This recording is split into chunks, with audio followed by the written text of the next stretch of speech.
നിഷ്പക്ഷം എന്ന് പറയുന്നത് അരാഷ്ട്രീയം എന്നല്ല. എനിക്ക് രാഷ്ട്രീയമില്ല എന്നോ ഞാൻ ഒരു പാർട്ടിയോടൊപ്പമല്ല എന്നുള്ളതല്ല നിഷ്പക്ഷം. നിഷ്പക്ഷം എന്ന് പറഞ്ഞു കഴിഞ്ഞാൽ നമ്മൾ മുൻധാരണയോടുകൂടി ഒരു വിഷയത്തിനെ സമീപിക്കാതിരിക്കുക എന്നുള്ളതാണ്. ഒരു കാര്യം വരുന്നു, ആ കാര്യം വന്നതിൻ്റെ ശേഷം അതിൻ്റെ ശരിതെറ്റുകൾ മനസ്സിലാക്കി നമ്മളൊരു പൊസിഷൻ എടുക്കുക. പൊസിഷൻ എടുക്കുന്ന സമയത്ത് നമ്മളൊരു പക്ഷത്തിനോടൊപ്പം നിന്നേ പറ്റുള്ളൂ. ഞാൻ സ്ഥിരം അത് ചോദിക്കുന്ന ആൾക്കാരുടെ അടുത്ത് പറയുന്ന ഉദാഹരണമാണ്, ഒരു ക്രിക്കറ്റ് മത്സരം നടക്കുന്ന സമയത്ത് ആ ഫീൽഡിൽ നിൽക്കുന്നതിൽ എത്ര പക്ഷങ്ങളുണ്ട്? ബാറ്റിങ്ങിന് ഒരു പക്ഷമുണ്ട്, അതൊരു ടീമാണ്. ഫീൽഡ് ചെയ്തിരിക്കുന്നത് ഒരു പക്ഷമാണ്. 2 അമ്പയർമാർ കൂടിയുണ്ട്. ഈ അമ്പയർമാരവിടെ നിഷ്പക്ഷമാണ് അല്ലേ? എന്ന് പറഞ്ഞാൽ ഒരാൾ LBW അപ്പീൽ ചെയ്യുന്ന സമയത്ത് അത് ഔട്ടാണ് എന്ന് തോന്നുന്ന സമയത്ത് ആ അമ്പയർ വിരൽ ഉയർത്തും. അപ്പോൾ ആ സമയത്ത് അയാൾ ഫീൽഡിംഗ് പക്ഷത്തിനൊപ്പമാണെന്ന് പറഞ്ഞിട്ട് വല്ല കാര്യമുണ്ട്? അത് ഔട്ടാണെന്ന് അയാളുടെ ബോധ്യമാണ് അല്ലേ? ഇനി ഔട്ടല്ല എന്നാണ് അയാളുടെ ബോധ്യമെങ്കിലും അപ്പീൽ ചെയ്യുന്ന സമയത്ത് അയാൾ ഔട്ടല്ല എന്ന് പറയും. അപ്പോൾ അയാൾ നിഷ്പക്ഷം അല്ലാതാകുന്നുണ്ടോ? ഇല്ല. അയാളുടെ ബോധ്യത്തിൽ ആ പന്ത് വിക്കറ്റിൽ കൊള്ളില്ലായിരുന്നു, അതുകൊണ്ട് ഔട്ടല്ല എന്ന് പറയും. ഇവർ ഷൗട്ട് ചെയ്യും, അയാൾ പറയും അത് ഔട്ടല്ല എന്ന്. അതിനർത്ഥം അയാൾ ബാറ്റിംഗ് ടീമിനൊപ്പമാണ് എന്നല്ല. അല്ലാതെ നിഷ്പക്ഷമായിട്ട് അമ്പയർ നിൽക്കുക എന്ന് പറഞ്ഞു കഴിഞ്ഞാൽ ആര് അപ്പീൽ ചെയ്ത് കഴിഞ്ഞാലും ഞാൻ മിണ്ടൂല്ല, അങ്ങനെ ഇരിക്കാനല്ലല്ലോ നമുക്ക് അമ്പയറിനെ വേണ്ടത്. അപ്പം നിഷ്പക്ഷം പോലെയുള്ള രാഷ്ട്രീയ പശ്ചാത്തലം അല്ലെങ്കിൽ സാമൂഹിക പശ്ചാത്തലം നമ്മൾ ഒരു 19-ാം നൂറ്റാണ്ടിൽ കണ്ട കേരളമല്ല ഇന്ന്. അറിയാലോ 19-ാം നൂറ്റാണ്ടിൽ എന്തായിരുന്നു സംഭവം, വികാസങ്ങൾ, കേരളത്തിന്റെ ചരിത്രം പരിശോധിക്കുമ്പോൾ അവിടുന്ന് കേരളം വളരെ വലിയൊരു എന്താ പറയുക രാഷ്ട്രീയ സ്വാധീനമുള്ള ഒരു സംസ്ഥാനമായി മാറുന്നു. പ്രബുദ്ധരാണ് നമ്മൾ സ്വയം നമ്മൾ അഹങ്കരിക്കുന്ന ഒരു അവസ്ഥയിലേക്ക് കേരളം മാറുകയാണ്. 19-ാം നൂറ്റാണ്ടിന് ശേഷമുള്ള വലിയൊരു ചരിത്രമാണിത്. നമുക്കതങ്ങ് എളുപ്പത്തിലുണ്ടായതല്ല.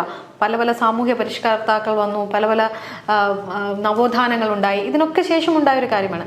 അങ്ങനെ പരിശോധിക്കുമ്പോൾ നമ്മൾ ഇപ്പോഴത്തെ ഒരു സാഹചര്യത്തിൽ കേരളത്തിൽ അങ്ങനെ ഒരു നിഷ്പക്ഷമായി എല്ലാത്തിനെയും വിമർശിച്ച് അല്ലെങ്കിൽ ആ രീതിയിൽ മാത്രം കണ്ട് ഒരു പക്ഷം പിടിക്കാതെ അങ്ങനെ നിൽക്കാൻ അത് എളുപ്പമാണോ? ആ വാക്കിന് തന്നെ എളുപ്പമാണോ എന്നാണ് എൻ്റെ ഒരു ചോദ്യം. ഞാൻ കരുതുന്നത് കേരളത്തിലെ ബഹുഭൂരിപക്ഷം ആൾക്കാർ നിഷ്പക്ഷരാണെന്നാണ് എൻ്റെ അഭിപ്രായം. അല്ലാതെ കേരളത്തിലെ ബഹുഭൂരിപക്ഷം ആൾക്കാർക്കും പൊളിറ്റിക്കൽ കളർ വന്നിട്ടില്ല. ചെറിയ ഉദാഹരണം പറയാം. 2019 ലോക്സഭാ തെരഞ്ഞെടുപ്പ് നടക്കുന്ന സമയത്ത് CPM-നെതിരെ അതിശക്തമായി വോട്ട് ചെയ്ത ആൾക്കാരാണ് കേരളത്തിലുള്ള ജനങ്ങൾ അല്ലേ? അതുകൊണ്ട് എന്ത് സംഭവിച്ചു? CPM-ന് ഒരൊറ്റ സീറ്റ് കിട്ടി. 19 സീറ്റ് UDF-ന് പോയി. ശരിയല്ലേ? 2 വർഷം കഴിഞ്ഞപ്പോൾ 2021 തെരഞ്ഞെടുപ്പിൽ LDF-ന് 99 സീറ്റ് കിട്ടി, UDF-നോ 41 സീറ്റ്. പുതിയ ആൾക്കാരെ കൊണ്ടുവന്ന് വോട്ട് ചെയ്യിപ്പിച്ചാണ്.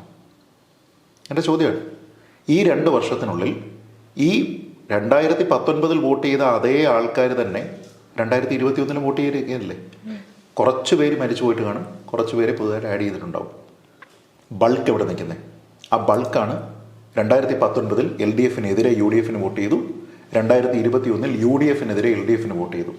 അവർ നിഷ്പക്ഷരായതുകൊണ്ട് അത് ചെയ്തു.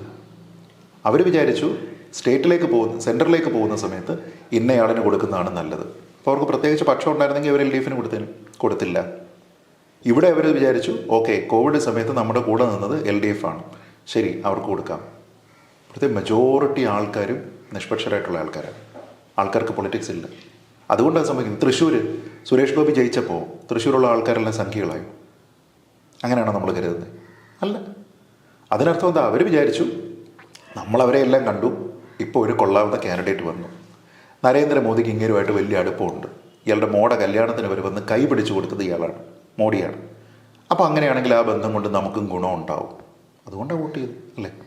പിന്നെ പുള്ളി രാഷ്ട്രീയവും പറഞ്ഞു. ആ രാഷ്ട്രീയം പ്രത്യേകിച്ച് അവിടുത്തെ സഹകരണ സംഘങ്ങൾക്കും ബാങ്കുകൾക്കും ഒക്കെ എതിരെയുള്ള രാഷ്ട്രീയമായിരുന്നു. അത് അഫക്റ്റ് ചെയ്തിരിക്കുന്ന ആൾക്കാർ ഇവിടെയുണ്ട്. അപ്പോൾ ആൾക്കാർ വോട്ട് ചെയ്തു. അവിടെയുള്ള ഏതെങ്കിലും വിഭാഗം മാറി നിന്നു എന്ന് പറയാൻ പറ്റുമോ? അതിന് തൊട്ടു മുമ്പ് TN പ്രതാപനെ ജയിപ്പിച്ച അതേ ആൾക്കാർ TN പ്രതാപൻ്റെ സ്ഥാനാർത്ഥിയെ താഴേക്ക് തള്ളിവിട്ടിട്ട് സുരേഷ് ഗോപിക്ക് വോട്ട് ചെയ്തു. പുതിയ ആൾക്കാരെ വോട്ടിങ്ങിന് ഇറക്കിയത് കൊണ്ടാണോ അങ്ങനെ സംഭവിച്ചത്? അല്ല. അത് സംഭവിക്കുന്നതിൻ്റെ കാരണം നമ്മുടെ നാട്ടിലുള്ള ആൾക്കാരെല്ലാവരും നിഷ്പക്ഷരാണ്.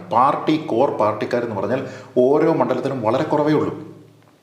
നിഷ്പക്ഷരായിട്ടുള്ള ആൾക്കാർ നമ്മുടെ ഈ പാർട്ടി പ്രചരണം പോലെ ബോർഡും അവർക്കൊരു കൊടിയും ഉണ്ടായിരുന്നെങ്കിൽ ഈ വഴി മുഴുവൻ ആ കൊടിയെ കാണത്തുള്ളൂ. നമ്മളീ കാണുന്ന കാവി കൊടിയും ഈ ചുവന്ന കൊടിയും ഒന്നും കാണത്തില്ല. അപ്പം ലോക്സഭാ തെരഞ്ഞെടുപ്പിലേക്ക് വോട്ട് ചെയ്യാൻ പ്രത്യേകം വോട്ടർമാരും നിയമസഭാ തെരഞ്ഞെടുപ്പിലേക്ക് വോട്ട് ചെയ്യാൻ പ്രത്യേകം വോട്ടർമാരും ഇവിടെ ഉണ്ട്. ലോക്സഭയിലേക്ക് മത്സരിക്കുന്ന സമയത്ത് കോൺഗ്രസ്സുകാരാവുകയും അസംബ്ലി ഇലക്ഷനിലേക്ക് ഇടതുപക്ഷമാവുകയും ചെയ്യുന്ന ആൾക്കാരുണ്ടോ? അതിനർത്ഥം ഞാൻ പറഞ്ഞ പോയിന്റാണ് പ്രൂവ് ചെയ്യുന്നത്. എൻ്റെ പോയിന്റ് ഇതാണ്, ഇവിടെയുള്ള ബഹുഭൂരിപക്ഷം ആൾക്കാരും നിഷ്പക്ഷരാണ്. അതുകൊണ്ടാണ് അവർക്ക് അങ്ങനെ മാറ്റി വോട്ട് ചെയ്യാൻ പറ്റുന്നത്. അവർ പാർട്ടിക്കാരായിരുന്നെങ്കിൽ പാർട്ടിക്ക് വോട്ട് ചെയ്യുമായിരുന്നു. പാർട്ടിയോടുള്ള സ്ഥായിയായിട്ടുള്ള വിരോധം ഉണ്ടെങ്കിൽ മാത്രമേ അവർ പാർട്ടിക്ക് തിരിച്ചു വോട്ട് ചെയ്യത്തുള്ളൂ. ഈ രീതിയിലത്തേക്കുള്ള സ്വിങ് ഉണ്ടാവില്ല.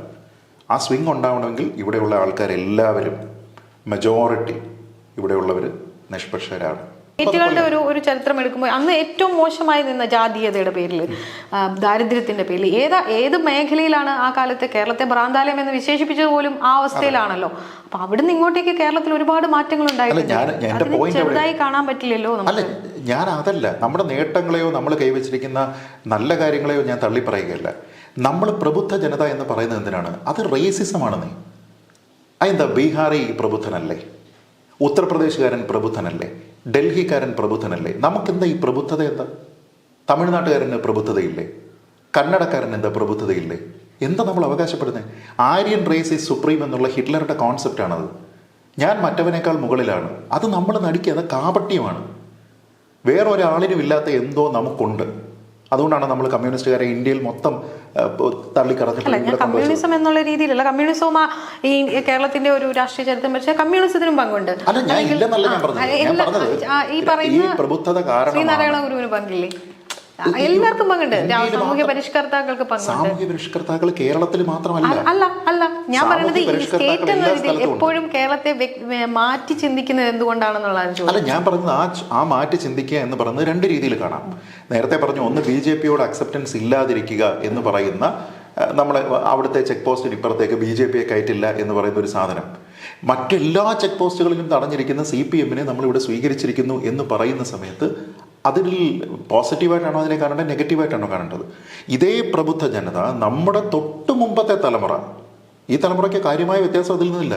നമ്മുടെ തൊട്ട് മുമ്പത്തെ തലമുറ അടിയന്തരാവസ്ഥ എന്ന് പറയുന്ന ഇന്ത്യയിലെ ഒരേ ഒരു കറുത്ത ഏട്, ജനാധിപത്യത്തിന്റെ ധ്വംസനം നടന്ന സമയത്ത്, എൻ്റെ ഓർമ്മ ശരിയാണെങ്കിൽ ഇന്ത്യൻ എക്സ്പ്രസ് എന്ന ബ്ലാങ്ക് എഡിറ്റോറിയൽ എന്തോ പ്രസിദ്ധീകരിച്ചു. അങ്ങനെ ബ്ലാങ്ക് എഡിറ്റോറിയൽ പ്രസിദ്ധീകരിച്ചു.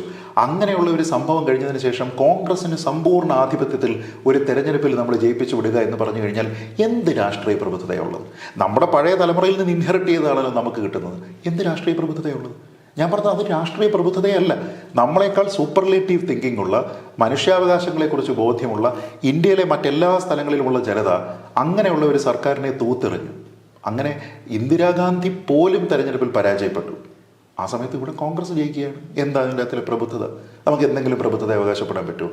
ഞാൻ പറയുന്നത് ഈ പ്രബുദ്ധത എന്ന് പറയുന്നത് ഒരു കാപട്യമാണ്. ഞാൻ മറ്റവനേക്കാൾ മുകളിലാണ് എന്നുള്ളതാണ്. ഇഫക്റ്റ് നോക്കൂ, എല്ലാം ഒന്നാണ്. എല്ലാ മനുഷ്യരാണ്. എല്ലാവരുടെ ആവശ്യങ്ങളും വികാരങ്ങളും നമ്മുടെ ജൈവികമായിട്ടുള്ള കാര്യങ്ങളും എല്ലാം ഒന്നാണ്.